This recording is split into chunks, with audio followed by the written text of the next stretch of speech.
तो कैसे हैं बच्चों, सब बढ़िया। चलिए, तो आज हम लोग स्टार्ट करेंगे आयंस तक। हम लोगों ने एटम्स एंड मॉलिक्यूल्स में आयंस तक पढ़ लिया था। आज उसमें हम लोग रिवीजन करेंगे, ठीक है, कि आयंस क्या होते हैं। उसके बाद फिर बेटा हम लोग आज केमिकल फॉर्मूला लिखना सीखेंगे कि आखिर केमिकल फॉर्मूला लिखा कैसे जाता है, ठीक है। तो सबसे पहले मैं आपको वो टॉपिक रिवाइज करा दूं जो कि इसके पहले मैं ऑलरेडी आपको पढ़ा चुका हूं पिछले लेक्चर में, पार्ट 2 में। तो सबसे पहले बेटा आयंस होते क्या हैं, हम लोग इनके बारे में जान लेते हैं क्या होते हैं आयंस। तो बेटा आयंस जो होते हैं दो तरीके के होते हैं, कैटायन एनायन। आयंस उन्हें बोले जाता है जिन एटम्स के ऊपर चार्ज आ जाता है, जिन एलिमेंट्स के ऊपर क्या आ जाए बेटा, चार्ज हो जाता है, उसे हम लोग आयंस कहते हैं, ठीक है। जैसे कि कंपाउंड्स कंपोज्ड ऑफ, कंपाउंड्स किससे मिलकर बने हैं, मेटल और नॉन मेटल से मिलकर हमारे कंपाउंड्स बने हुए हैं। किससे मिलकर बने हुए हैं, मेटल एंड नॉन मेटल। अगर उसी मेटल या नॉन मेटल पे कोई चार्ज स्पीसीज होती है, चार्ज स्पीसी मतलब उसके ऊपर कोई चार्ज अगर आ जाता है, चार्ज जैसे कि सोडियम के ऊपर +1 चार्ज होता है, क्लोरीन के ऊपर -1 चार्ज होता है, अगर ये चार्जेस आ जाते हैं तो उन्हें आयंस कहते हैं। बट आपको दिख रहा होगा एक पे पॉजिटिव चार्ज है, एक पर निगेटिव चार्ज है, तो जो पॉजिटिवली चार्ज आयंस होंगे उन्हें हम लोग एनायन कहते हैं, और जो नेगेटिवली वो सॉरी जो नेगेटिवली चार्ज आयन होंगे उसे हम लोग एनायन कहते हैं, और जो पॉजिटिवली चार्ज होते हैं उन्हें हम लोग कैटायन कहते हैं। और मैंने आपको एक छोटी सी ट्रिक बताई थी इसको याद रखने के लिए। देखिए, कैटायन में क्या आ रहा है, टी, मतलब पॉजिटिव, ठीक है। एनायन में के ए में देखिए निगेटिव आ रहा है, तो मतलब एनायन क्या है, निगेटिव। तो चार्ज कितने तरीके के हो गए, दो, पॉजिटिव निगेटिव। तो आयंस दो तरीके के हैं, कैटायन एनायन। तो बेटा दरअसल मेटल्स जो होते हैं मोस्टली कैटायंस होते हैं, ठीक है, और नॉन मेटल्स मोस्टली मोस्टली क्या, सभी एनायंस होते हैं। क्योंकि बेटा मेटल्स जो होते हैं ये इलेक्ट्रॉन्स डोनेट करते हैं, क्या करते हैं बेटा, इलेक्ट्रॉन्स को डोनेट करने की एबिलिटी होती है, लेकिन नॉन मेटल्स के पास इलेक्ट्रॉन को गेन करने की प्रॉपर्टी होती है। तो सोडियम यहाँ पे +1 कैसे आया, क्योंकि बेटा सोडियम ने अपना एक इलेक्ट्रॉन डोनेट कर दिया, तभी इसके ऊपर चार्ज कैसा आया, पॉजिटिव। और क्लोरीन ने क्या किया, वो इलेक्ट्रॉन गेन कर लिया और कितना चार्ज आ गया, -1, एक इलेक्ट्रॉन लिया मतलब -1 चार्ज, ठीक है बेटा। तो इसी को इस तरीके से चार्ज गेन होता है, ठीक है। तो कोई पॉजिटिवली चार्ज होगा, कोई नेगेटिवली, तो जितने इलेक्ट्रॉन डोनेट करोगे उतना आपके ऊपर पॉजिटिव चार्ज, जितना कोई दूसरा इलेक्ट्रॉन्स को गेन करेगा उसके ऊपर नेगेटिव चार्ज। बोलिए बात समझ में आ गई है, क्लियर हो गया। तो बेटा एग्जाम्पल दिया गया है सोडियम क्लोराइड का, सोडियम में Na+ है और क्लोरीन आयन है। क्लोरीन, Cl को क्लोरीन कहते हैं, लेकिन Cl के ऊपर अगर माइनस लग जाए तो इसको कहते हैं क्लोराइड आयन। क्या बोलते हैं, क्लोराइड आयन। फिर इसको क्लोरीन नहीं बोलेंगे, इसको क्लोराइड बोलेंगे। क्या बोलेंगे, क्लोराइड। तो ग्रुप ऑफ एटम्स जो होते हैं, अगर group of atoms charge contain कर रहे हैं तो उन्हें हम लोग पॉली एटॉमिक आयन के नाम से जानते हैं। तो बेसिकली हम लोगों ने इतना पिछले वाले लेक्चर में पढ़ा था, लास्ट लेक्चर में। अब हम लोग आगे बढ़ते हैं, हमारा जो नेक्स्ट टॉपिक है वो है राइटिंग केमिकल फॉर्मूला। बहुत ही मोस्ट इंपॉर्टेंट टॉपिक है। अगर आपको ये नहीं आया तो ये समझ लीजिए आप क्लास 10th में पहला चैप्टर, दूसरा चैप्टर, तीसरा चैप्टर, यहां तक कि चौथा भी पढ़ने के लायक नहीं रहोगे आप केमिस्ट्री के, अगर आपको ये नहीं आया तो, ठीक है। तो अगर ये चीज अगर आपको नहीं आई तो ये समझ लीजिए आपको आगे चल के बहुत ज्यादा ही प्रॉब्लम होने वाली है, ठीक है। और अगर ये फॉर्मूला मेकिंग सीखना चाहते हैं तो ध्यान से जो भी मैं बताऊं उसको ध्यान से सुनिएगा, और जो मैं लर्न करने के लिए कहूं जरूर याद कर लीजिएगा। आपको अगर केमिकल फॉर्मूला बनाना आना है, ठीक है, तो सबसे पहले आपको सारी वैलेंसीज याद होनी चाहिए। वैलेंसी का मतलब किस एटम पर कितना चार्ज होता है। जैसे कि बेटा सोडियम पर +1 होता है, पोटेशियम पे भी +1 होता है, सिल्वर पे भी +1 होता है, कॉपर पे भी +1 होता है, मैग्नीशियम पे +2, कैल्शियम पे +2, जिंक पे +2, आयरन पे +2, कॉपर पे भी +2, कॉपर पे +1 भी है +2 भी है, ठीक है। कॉपर में एक चार्ज +1 भी होता है कॉपर के ऊपर, और +2 भी होता है, ठीक है। क्यूप्रस और क्यूप्रिक। Aluminium +3 charge. अब देखिए ये है फेरिक, आयरन के ऊपर अभी देखा होगा +2 है और यहाँ क्या है +3, तो मतलब Fe+2 फेरस है और Fe+3 फेरिक है। समझ गए बेटा? ये आयरन थर्ड ऑक्साइड है और ये आयरन सेकेंड है। हाइड्रोजन की वैलेंसी +1। अगर हाइड्रोजन के ऊपर माइनस चार्ज आ जाए तो उसे हाइड्रोजन नहीं बोलेंगे, उसे हाइड्राइड कहेंगे। क्या बोलेंगे बेटा? हाइड्राइड। बोली बात समझ में आ रही ना सभी बच्चों को? अच्छा, क्लोरीन के ऊपर माइनस, ब्रोमाइड, ब्रोमीन कहते हैं, ऐसे माइनस चार्ज लग जाता है तो ब्रोमाइड हो जाता है। क्लोरीन, आयोडाइड, देखो आयोडीन होता है लेकिन निगेटिव चार्ज लगने पर वो आयोडाइड कहलाता है। क्या कहलाता है बेटा? ऑक्साइड। ऐसे ऑक्सीजन कहलाता है लेकिन ऑक्सीजन के ऊपर -2 चार्ज जब लग जाता है तो वो ऑक्साइड कहलाता है। क्या कहलाता है? ऑक्साइड। सल्फाइड, नाइट्राइड, नाइट्रोजन नहीं, इट्स अ नाइट्राइड, -3 चार्ज होता है। ठीक है बेटा? Ammonium +1, hydroxide -1, nitrate -1, hydrogen carbonate -1। ठीक है बेटा? कार्बोनेट -2, सल्फाइट, सल्फाइट में SO3 होता है, सल्फाइट। और सल्फेट SO4। समझ में आई बात? सल्फाइट SO3, सल्फेट SO4, -2 दोनों पे चार्ज होता है। एक आता है बेटा फॉस्फेट। फॉस्फेट जो होता है वो होता है PO4। क्या होता है? और इसकी वैलेंसी होती है, इसको वैलेंसी कहते हैं, -3। ठीक है? वैलेंसी मतलब उसने कितने इलेक्ट्रॉन गेन किए हैं उतना उसके ऊपर चार्ज आएगा, वही उसकी वैलेंसी कहलाएगी। ठीक है बेटा? ये बात समझ में आ गई सभी बच्चों को? बहुत बढ़िया।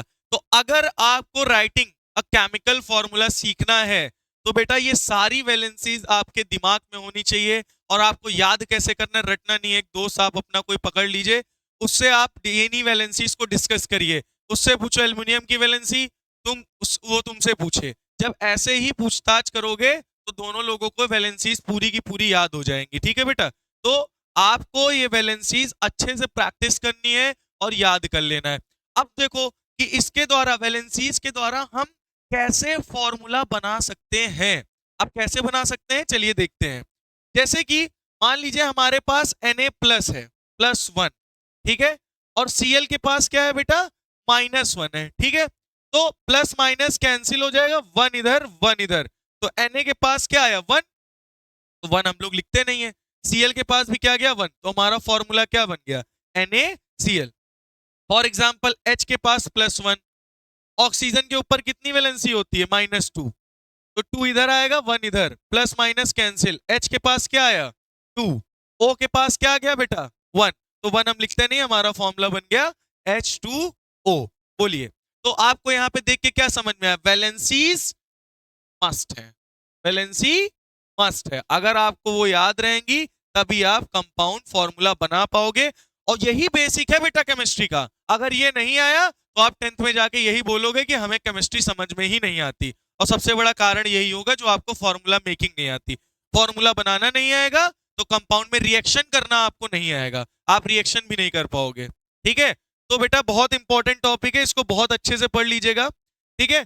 तो केमिकल फॉर्मूला क्या होता है? ऐसे कंपाउंड्स जिनको मतलब हम लोग सिंबॉलिक वे में रिप्रेजेंटेट करते हैं और जो भी उनकी पावर होती है उन्हें हम वैलेंसी कहते हैं। क्या बोलते हैं? वैलेंसी।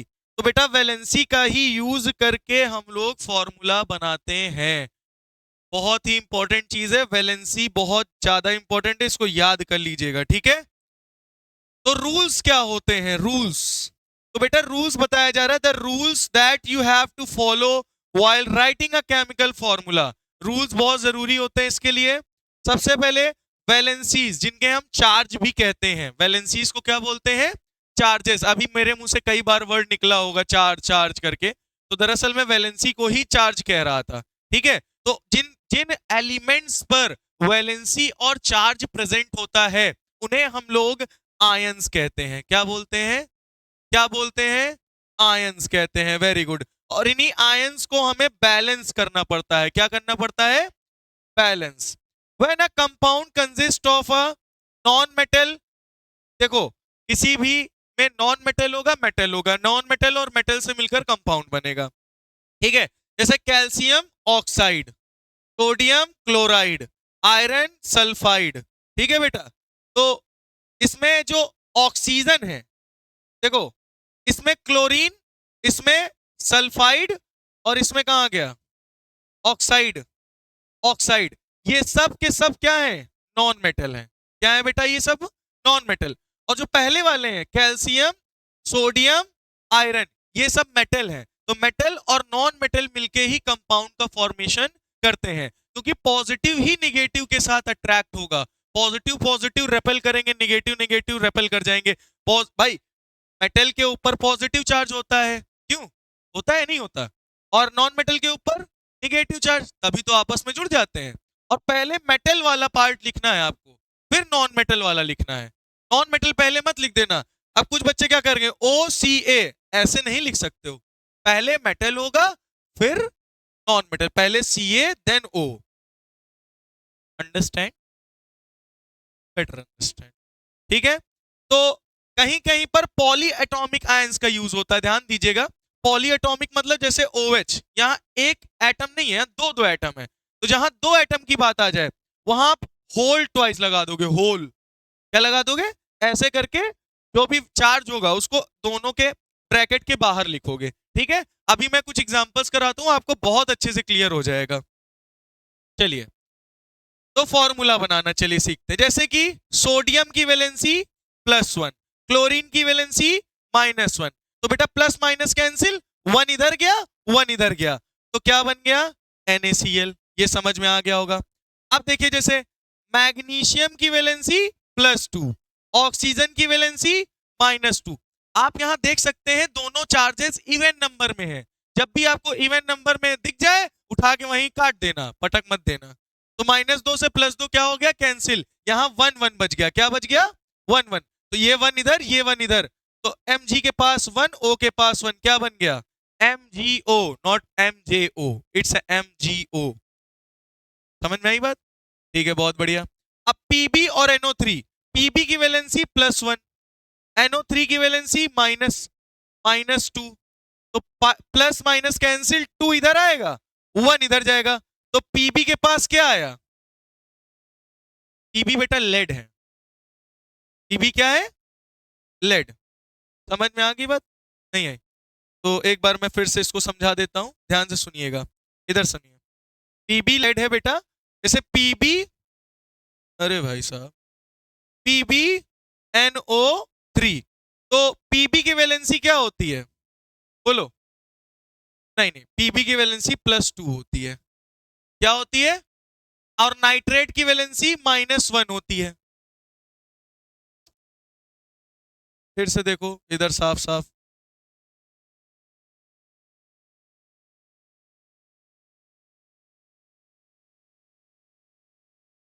PbNO3, Pb की वैलेंसी +2, नाइट्रेट की वैलेंसी -1, प्लस से माइनस कैंसिल, 1 इधर आएगा और 2 इधर जाएगा, तो Pb के पास क्या आया, 1, जो कि मुझे नहीं लिखना।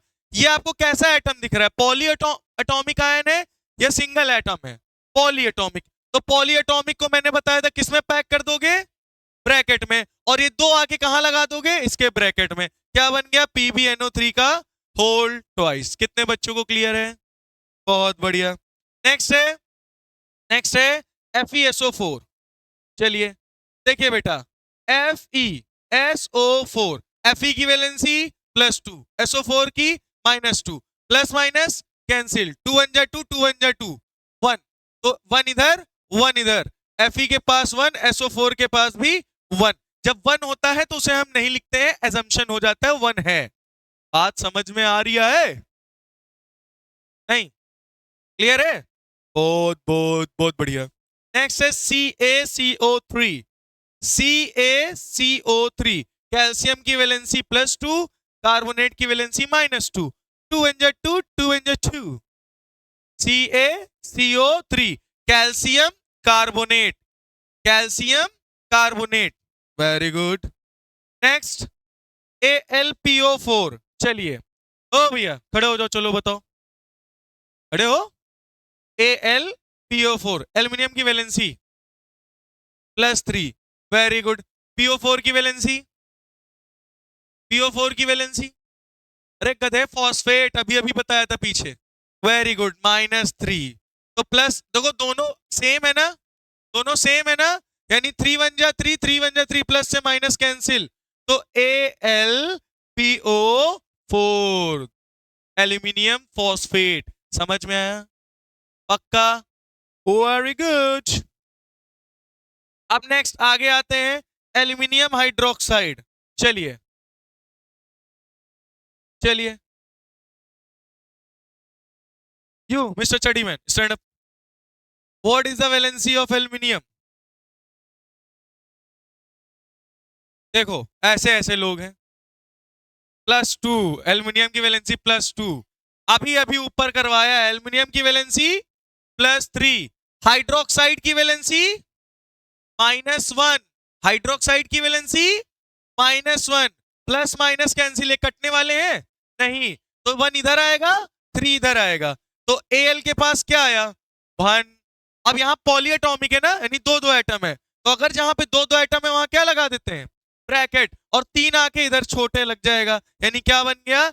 Aluminium hydroxide. क्या बन गया?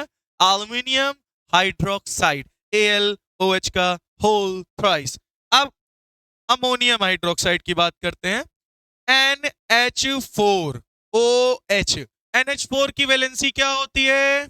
Very good, +1। हाइड्रोक्साइड की वैलेंसी -1, प्लस माइनस कैंसिल, 1 इधर 1 इधर, NH4OH, ammonium hydroxide, ammonium hydroxide. Very good. Next AgI, next AG। AG means AgOG लोरिसुनोजी। AG valency +1, I की आयोडीन की -1, plus minus cancel, 1 1, AgI। Very good, बोले समझ में आ गया? पक्का? बहुत बढ़िया। आगे बढ़ते हैं, ZnS, ZnS, ZnS। Zn की वैलेंसी +2, सल्फर की वैलेंसी -2, प्लस माइनस 2, 2 1 2। दो को हिंदी में क्या कहते हैं? दो को और हिंदी देहाती में क्या कहते हैं? तुम्हारी नाक चुई, हुई तुम्हारी नाक चुई। दो से दो कैंसिल, क्या बन गया? ZnS। बोले समझ में आ गया? दो से दो कैंसिल। कितने बच्चों को यहां तक बात समझ में आ गई? और देखिए, मैग्नीज सल्फाइड, तो मैग्नीज की वैलेंसी, मैग्नीज की वैलेंसी, मैग्नीज की वैलेंसी +2, सल्फाइड की वैलेंसी -2, 2 से 2 कैंसिल, MnSO4।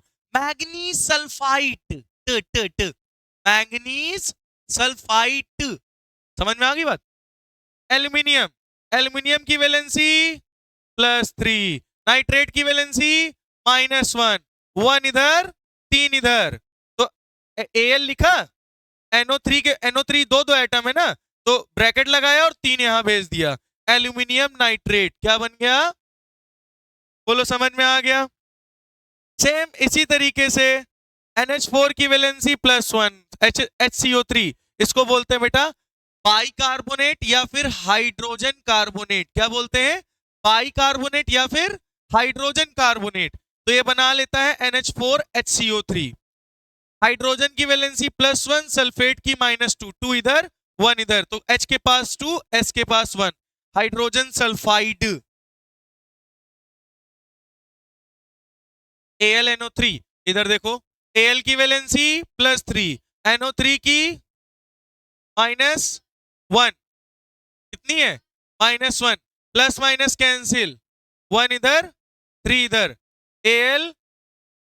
AlNO3 का होल ट्वाइस।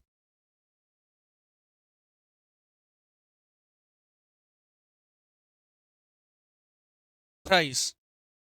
1 मिनट, नाइट्रेट की वैलेंसी देख लो, NO3 -2 होती है हमारे हिसाब से, -1, नाइट्रेट -1, ठीक है, NO3 की -1, ठीक है, ये समझ में आ गया? ये आ गया,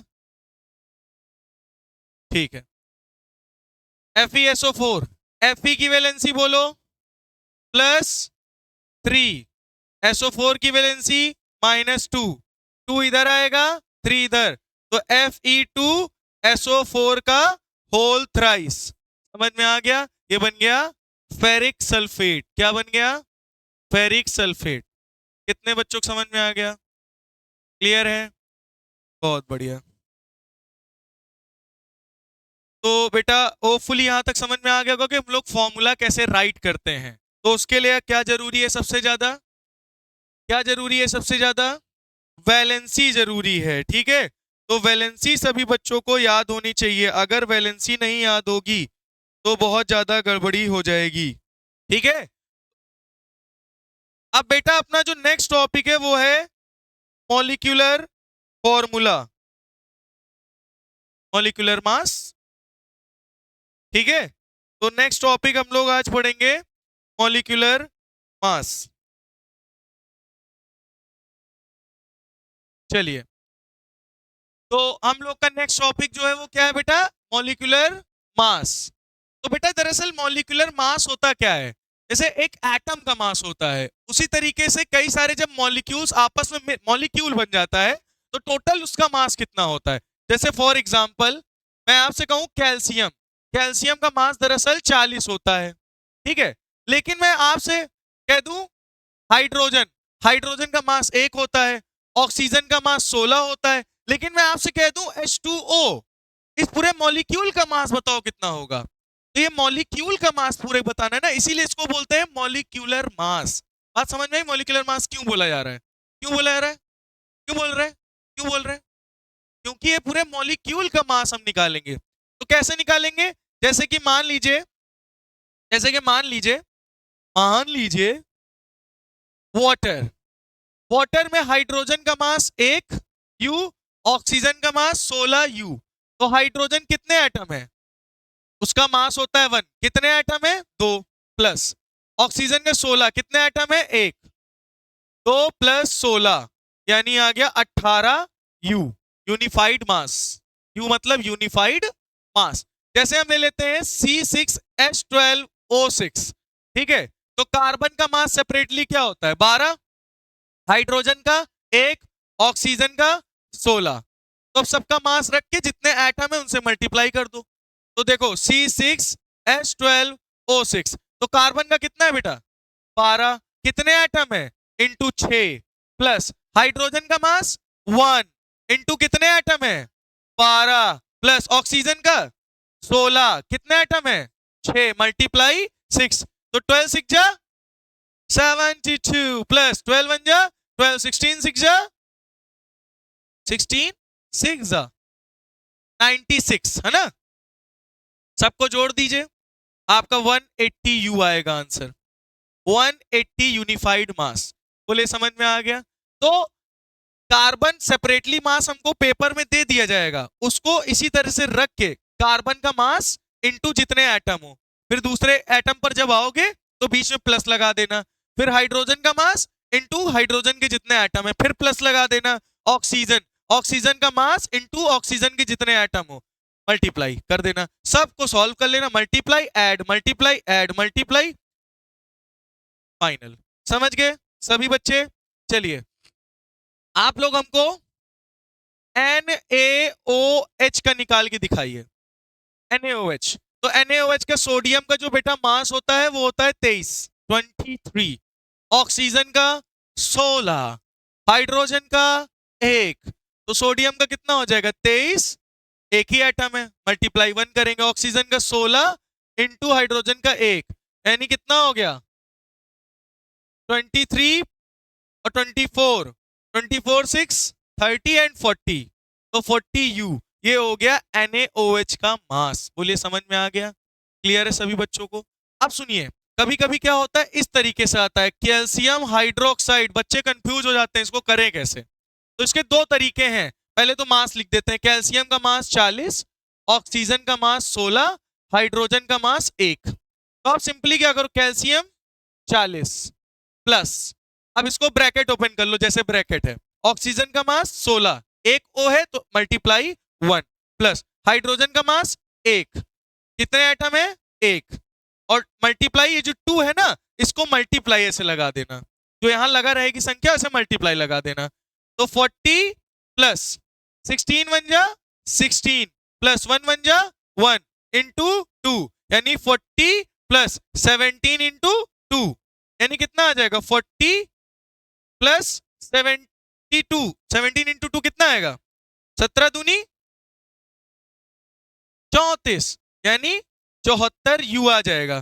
कितना आ जाएगा 74 यानी 74 यूनिफाइड मास। अब इसी को दूसरी तरीके से देखो, कैल्शियम का मास 40, ठीक है, प्लस अब बच्चे अब दूसरी तरीके में 2 को सबसे ओ से भी मल्टीप्लाई कर दो और H से भी मल्टीप्लाई कर दो। तो देखो ऑक्सीजन का मास 16 इंटू कितने एटम है ऑक्सीजन के 2 मल्टीप्लाई 2, फिर हाइड्रोजन का मास 1, कितने एटम है हाइड्रोजन के 2 यानी 1 इंटू 2, 40 प्लस 16 दूनी 32 प्लस 2 इनकम 2 यानी 40 प्लस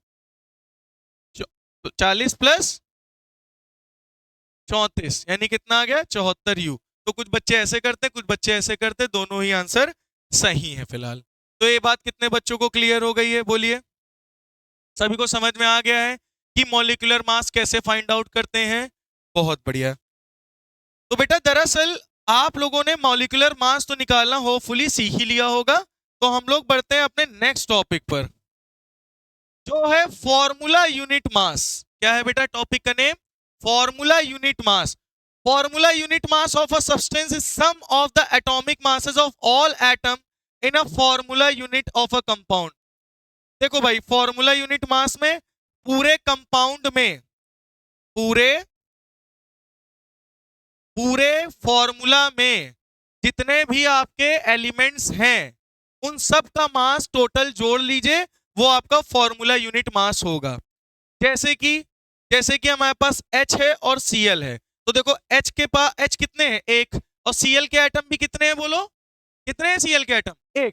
तो हाइड्रोजन का मास क्या होता है 1.008, ये एक्चुअल मास होता है दरअसल हाइड्रोजन का, मल्टीप्लाई 1, टोटल कितना आ गया 1.008।